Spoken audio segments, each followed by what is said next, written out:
হার্দিক পান্ডিয়া কোন দুঃখে যে মুম্বাই ইন্ডিয়ান্সে ফিরতে গেলেন। একে তো মুম্বাইয়ের হতশ্রী পারফরম্যান্সে সমালোচনার ঝড়ে বিদ্ধ, তার উপর জাতীয় দল থেকে পেলেন ভয়াবহ এক আল্টিমেটাম। হার্দিকের অবস্থা এখন এমন যে একে একে আমছালা সবই যেতে বসেছে তার। অধিনায়ক হয়েই মুম্বাইয়ে ফিরলেও মৌসুমে এবার না পান্ডিয়া নিজে ভালো কিছু করতে পেরেছেন, না তার অধীনে মুম্বাই ভালো করছে। বরং তিনি অধিনায়কত্বের দাবিকে ফেরার শর্ত হিসেবে দেওয়ায় মুম্বাইয়ের মালিকপক্ষ রোহিত শর্মাকে সরিয়ে পান্ডিয়াকেই অধিনায়ক করেছে। এই ব্যাপারটাই মেনে নিতে পারছে না ভারতের মানুষ।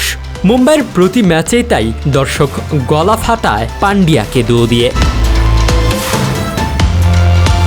আইপিএলে যখন এই দশা, ভারতের দলের দিক থেকেও পান্ডিয়া পেলেন এক আল্টিমেটাম।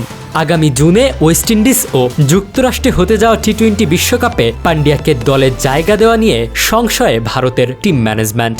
দলে জায়গা পেতে হলে বোলিংয়ে নিয়মিত ভালো করার আল্টিমেটাম পান্ডিয়াকে নাকি দিয়ে দেওয়া হয়েছে টিম ম্যানেজমেন্টের পক্ষ থেকে।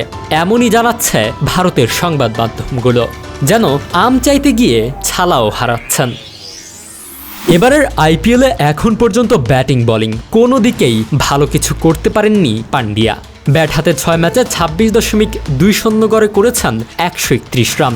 আগ্রাসনও তেমন দেখাতে পারেননি, বরং রোহিত শর্মাদের রানের বানের মধ্যে পান্ডিয়ার রান না পাওয়াই মুম্বাইকে ভোগাচ্ছে বলে মনে করেন অনেকেই। অন্যদিকে যে পেস বোলিং অলরাউন্ডার ভূমিকায় ভারতকে ভবিষ্যতের স্বপ্ন দেখিয়ে আবির্ভাব হয়েছিল পান্ডিয়ার, সে পরিচয়ও ধুয়ে মুছে যেতে বসেছে বল হাতে পান্ডিয়ার নিষ্ক্রিয়তায়। আইপিএলে এবার বোলিং নিয়মিত করেননি পান্ডিয়া। গত 4 ম্যাচে বোলিংয়ে সেভাবে ভালো করেননি, আর যখন করেছেন বেধড়ক মার খেয়েছেন। আমাদের ভিডিওগুলো অশ্বিনী শর্মা দেখছেন দিনাজপুর থেকে, কক্সবাজার থেকে দেখছেন মোহাম্মদ জাহাঙ্গীর আলম, ঢাকা থেকে দেখছেন শেখ সেলিম, ফারহান আল ফারাবি দেখছেন গোপালগঞ্জ থেকে এবং শাহিনুর দেখছেন মালয়েশিয়া থেকে। আপনি কোথা থেকে দেখছেন তা জানিয়ে দিন কমেন্ট বক্সে। ঝামেলাটা হয়ে গেছে এবারের আইপিএলই ভারতের টি-20 বিশ্বকাপের দল গঠনে সবচেয়ে বড় ভূমিকা রাখতে যাচ্ছে বলে। ব্যাটিংয়ের জন্য পান্ডিয়াকে ভারতের দরকার পড়ে না সেভাবে। তার অভাব পুষিয়ে দেওয়ার মতো আরও অনেক ব্যাটসম্যানই আইপিএলে আলো ছড়াচ্ছেন। কিন্তু পেস বোলিং মিলিয়ে যে অলরাউন্ডার প্যাকেজ হতে পারতেন পান্ডিয়া, সে বোলিংয়েও তেমন কিছু করতে পারছেন না।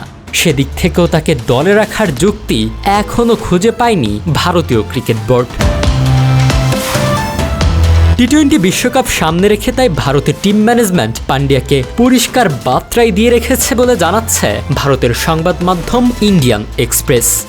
ইন্ডিয়ান এক্সপ্রেসের খবর অনুযায়ী গত সপ্তাহে মুম্বাই বিসিসিআই এর সদর দপ্তরে ভারতের কোচ রাহুল দ্রাবিড়, প্রধান নির্বাচক অজিত আগারকার ও অধিনায়ক রোহিত শর্মা মিটিংয়ে বসেছিলেন।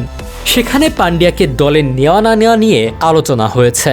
সেই আলোচনারই সিদ্ধান্ত, পান্ডিয়াকে দলে জায়গা পেতে হলে বোলিংয়ে নিয়মিত ভালো কিছু করে দেখাতে হবে। অথচ এবার পান্ডিয়া ভালো কিছুই দেখাতে পারছেন না। পাওয়ার প্লেতে 4 ওভার বোলিং করেছেন, দিয়েছেন 44 রান।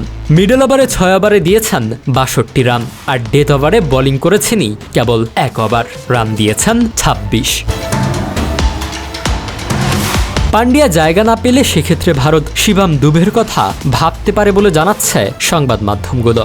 যদিও দুবেকে চেন্নাই সুপার কিংস এবার এখনও বোলিংয়ে কাজে লাগায়নি, মূলত খেলিয়েছে ইম্প্যাক্ট সাবস্টিটিউট হিসেবে। অর্থাৎ দুবেকে দলে জায়গা দেওয়া মানে ভারত কৌশল বদলাতে যাচ্ছে।